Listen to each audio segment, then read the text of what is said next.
pemirsa, berjumpa lagi bersama saya Kristi Pelealu dalam program Torang Pefigur yang menghadirkan para tokoh-tokoh politik dan juga yang akan mencalonkan diri dalam Pilkada 2020 di Sulawesi Utara.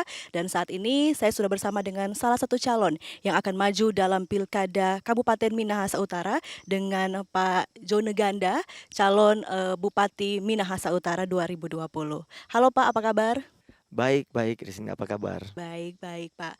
Nah Pak, sebelum kita berbicara terlalu jauh dengan berkaitan dengan gagasan-gagasan tentang Minahasa Utara, mungkin bisa diceritakan dulu bagaimana kedekatan Anda dengan Minahasa Utara? Baik, jadi saya memang asli orang Minahasa Utara. Saya lahir di Desa Kaima, Kecamatan Kauditan, dan bersekolah dari sejak SD sampai SMA itu ada di Minahasa Utara. Oke, Tetapi setelah lulus SMA, saya kuliah di Jakarta, begitu. Jadi, setelah lulus kuliah di Jakarta, saya bekerja di sana dan memulai bisnis di Jakarta. oke. Berarti memang asli orang Minahasa Ya, Utara saya begitu asli ya? orang Minahasa Utara. Oke.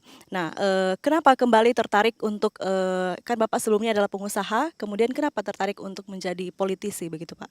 Baik, jadi begini, memang setiap tahun itu selalu saya balik ke Minahasa Utara, baik dalam rangka Natalan atau, kita ya pengen lihat orang tua karena, eee, keinginan untuk selalu berada di Minahasa Utara itu kalau kita berada di luar daerah selalu ingin untuk pulang kampung, lihat situasi di kampung, bertemu dengan keluarga, bertemu dengan orang tua. Jadi pada saat setiap kali datang ke Kabupaten Minahasa Utara ini saya lihat-lihat sudah kurang lebih hampir 17 tahun sepertinya ada perubahan tetapi masih tertinggal dari daerah lain yang ada di yang ada di Sulawesi Utara maupun yang ada di, Indonesia. Sehingga, ini membuat rasa ingin untuk terpanggil, memberi diri, berpartisipasi untuk membangun Kabupaten Minahasa Utara. Oke. Nah, awal mulanya ada yang mengajak kah atau seperti apa ceritanya? Oke, jadi memang saya anggota partai, Demokrasi Indonesia Perjuangan. Pada saat itu sempat, berbicara dengan Ketua DPD Pak Oli Dondo Kambe, dan disitulah terjalin komunikasi, untuk, wacana mencalonkan diri menjadi calon bupati di Kabupaten Minahasa Utara. Oke. Jadi ada wejangan-wejangan dari beliau, ada masukan-masukan dari beliau untuk menyampaikan bahwa kita harus memberi diri bagi saudara-saudara kita yang ada di Kabupaten Minahasa Utara. Tuhan sudah memberikan banyak berkat buat saya pribadi dan keluarga.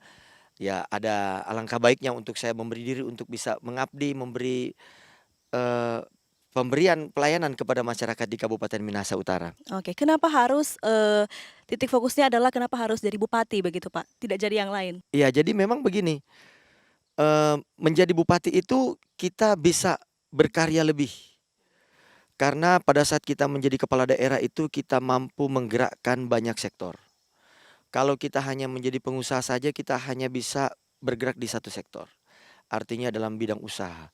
Tetapi apabila kita menjadi kepala daerah, kita bisa mengayomi banyak sektor. Oke. Kita bisa masuk di dunia pendidikan, kita bisa masuk di dunia pengembangan sumber daya manusia yang lain, kita bisa masuk di dalam, bidang, pertanian, perkebunan, dan banyak hal yang bisa kita lakukan, termasuk kita bisa memperbaiki tatanan good governance.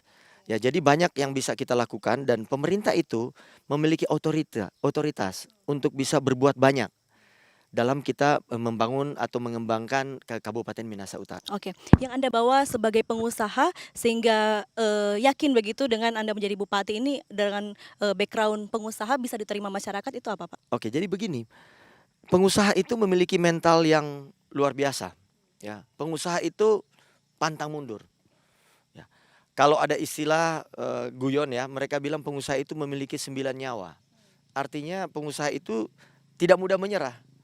Dia gagal, dia bangkit lagi, gagal bangkit lagi.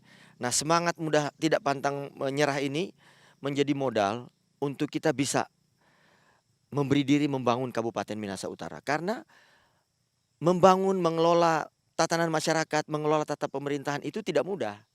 Nah, kita harus memiliki semangat juang yang tinggi, kita harus memiliki spirit dan keinginan hati untuk memberi diri. Karena kalau kita, hanya mengejar sesuatu target materi, itu saya rasa tidak menjadi hal yang utama. Karena kalau dari sisi materi kita bisa, dari sebagai pengusaha kita udah bisa memenuhi.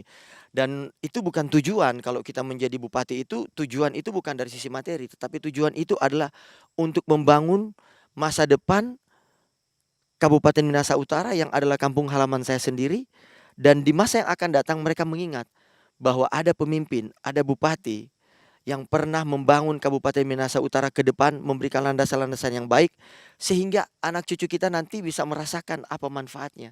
Oke, itu ya, Pak. Jadi lebih kepada legacy. Hmm. Oke, nah yang bisa Anda bawa dari seorang pengusaha itu apa? Apa kesamaan pengusaha dengan, jadi bupati begitu, Pak? Oke, jadi begini, memang sesuatu yang berbeda dari sisi profesi, tetapi spirit, semangat untuk berusaha, semangat untuk membangun hal yang baru, itu menjadi kesamaan.